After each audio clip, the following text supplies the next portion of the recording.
Oh. Kalau mamanya lakinya normal, perempuannya normal, belum dikasih sama Allah Ta'ala momongan, berarti di sisi wanitanya. Ini ya Ustaz ya? Di sisi wanitanya dia masih ada kejengkelan, emosi kepada ayahnya rata-rata ya. Persentase besar pada ayahnya yang dia simpan.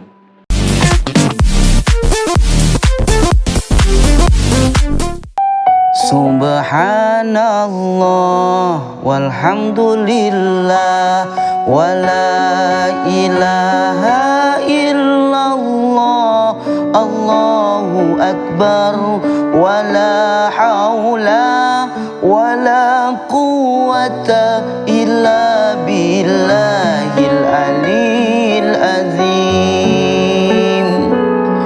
Bismillahirrahmanirrahim. Assalamualaikum warahmatullahi wabarakatuh. Waalaikumsalam warahmatullahi wabarakatuh. Pemirsa, bersama saya Ustadz Abe Gifran dalam program Siraman Kolbu Sejukan Hati. Alhamdulillah pagi ini dengan izin Allah Subhanahu wa taala kita masih diberikan kesehatan oleh Allah Subhanahu wa taala. Tema hari ini, setiap orang pasti pengen rumah tangganya memiliki keturunan. Dan kebahagiaan dalam rumah tangga manakala seseorang sudah dikaruniai oleh Allah seorang buah hati. Padahal belum tentu itu adalah kebahagiaan, boleh jadi juga ujian. Maka tema saat ini adalah sulitnya mendapatkan momongan. Alhamdulillah, wassalatu wassalamu ala rasulillah Sayyidina wa maulana Muhammad ibn Abdillah, la haula wa la quwata illa billah, amma ba'du.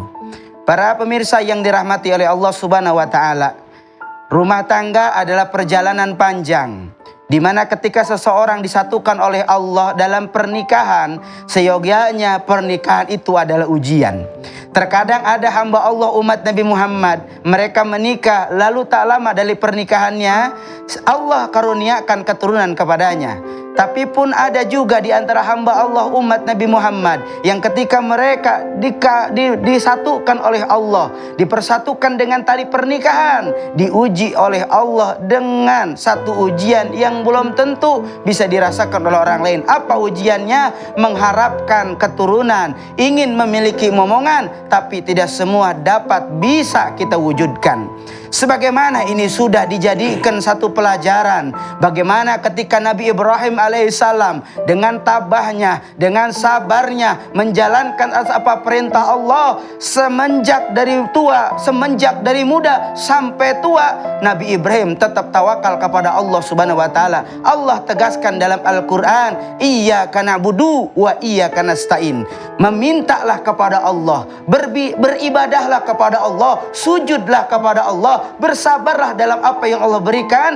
Anasta'in, baru kita meminta kepada Allah. Ketawakalan, ketabahan, kesabaran yang saat itu ditampilkan oleh Nabi Ibrahim berbuah manakala Allah izinkan dalam Al-Quran, idza arada syai'an ayyaqula lahu kun fayakun. Kalau Allah punya mau, kalau Allah punya kehendak, maka tidak ada yang susah, tidak ada yang sulit yang mempersulit diri kita, yang putus asa diri kita, yang selalu kecewa diri kita. Bahkan kata Allah, wala taqtulu khasyata imlak. Kadang-kadang kita takut miskin gara-gara kehadiran seorang anak, kita takut susah gara-gara dikasih keturunan. Tapi kalau kita fatawakal Allah, menyerahkan dan bertawakal kepada Allah, apa yang menurut manusia tidak mungkin, maka mungkin di mata Allah Subhanahu wa taala. Semoganya dalam menjalani rumah tangga ini kita harus menghadirkan Allah dalam kehidupan kita, agar dalam kondisi apapun, dalam situasi apapun, dalam keadaan apapun, kita selalu mengedepankan Allah dalam segalanya. Mudah-mudahan apa yang saya sampaikan ada manfaatnya.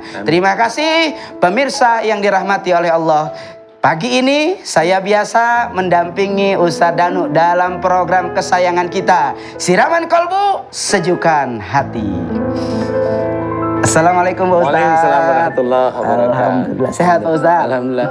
Masya Allah Pak Ustadz, cerah banget hari ini. Iya. Jadi aura Pak Ustadz mancar ke saya nih. Iya. Takut dan nanti mancar. Waduh, berkah Pak Ustadz, berkah. Adem kalau lihat Pak Ustadz. Pemirsa, insya Allah setelah ini Ustadz Danu akan langsung berinteraksi dengan narasumber. Narasumber kita hari ini luar biasa. Kita kedatangan seorang abang ganteng dari Jakarta. Dia punya keluhan sering kesurupan. Dan kesurupannya ketika diruqyah ngakunya siluman kera. Waduh, Ustaz. Seperti apa keseruannya? Saksikan, jangan kemana-mana. Di Siraman Kolbu, sejukkan hati. Di Siraman Kolbu, sejukkan hati. Pak Ustadz, nih kita berhubungan dengan tema tadi dulu Pak Ustadz ya. Yeah. Kan seorang itu pengen banget rumah tangga itu sempurna ketika manakala ada buah hati. Orang udah ikhtiar, ke dokter, bahkan sampai program Pak Ustadz. Tapi tetap juga hasilnya nol. Nah, seperti apa ini Pak Ustadz menyikapinya? Sebenarnya kalau dilihat dari sisi ilmu kedokteran banyak ya kasus ya. Kayak umpamanya dari sisi spermanya yang morfologi spermanya tidak bagus, ekornya terpotong, gerak spermanya lambat, cairannya terlalu kental, kemudian gerak sperma mundur, itu bermasalah. Ada sperma mundur Ustaz? Ada sperma mundur itu ada, jadi bukan maju, mundur malahan. Kemudian ada miom, ada kiste, penyempitan saluran sel telur. Baik, Ustaz. Sel telurnya itu kecil semua, kan gitu ya. Baik, Ustaz. Kemudian sel telur tidak matang, seperti itu banyak kasus. Kemudian ada yang wanitanya normal, laki-lakinya spermanya normal, semuanya normal, belum dikasih anak sama Allah Ta'ala, itu juga beda lagi. Jadi kasus di sini berhubungan dengan akhlak itu memang beda-beda.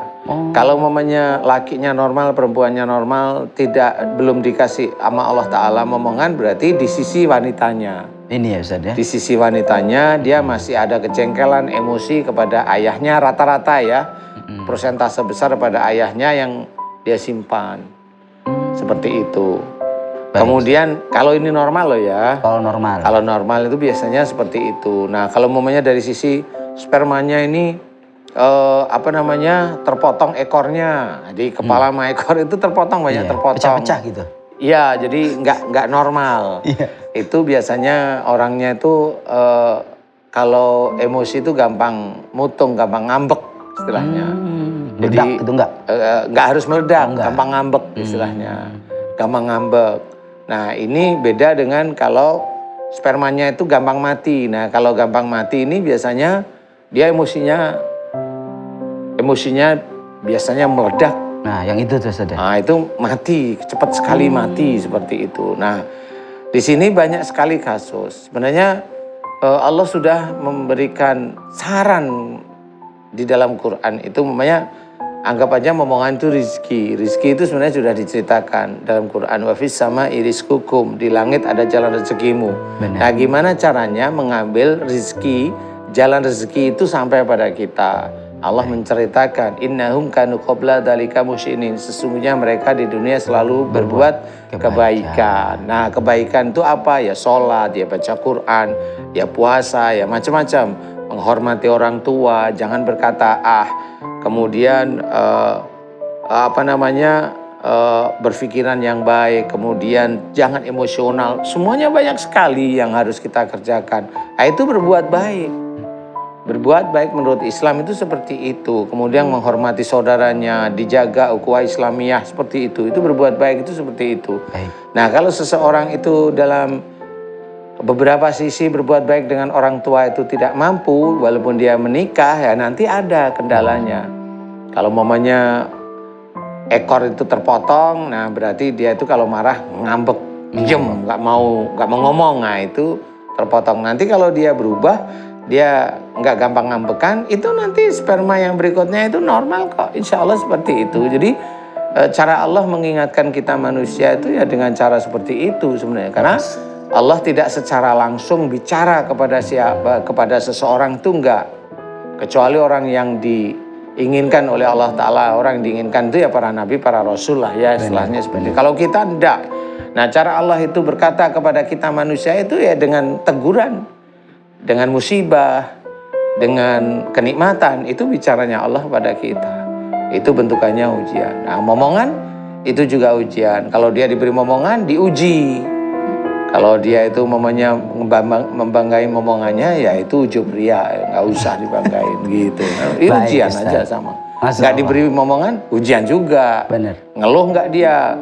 Kalau dia ngeluh, ya Allah aku sudah sholat, aku udah baca Quran, aku udah puasa, aku udah ini, tapi kok engkau belum memberikan momongan, nah itu gerutu. Gerutu juga. Enggak boleh juga. Alhamdulillah, Masya Allah. Terima kasih Pak Ustadz. Ya. Cerah banget. Mari sama-sama kita ambil hikmah dari apa yang disampaikan Ustadz untuk terus bisa berhusnuzon tentang apapun yang Allah hadirkan dalam kehidupan kita.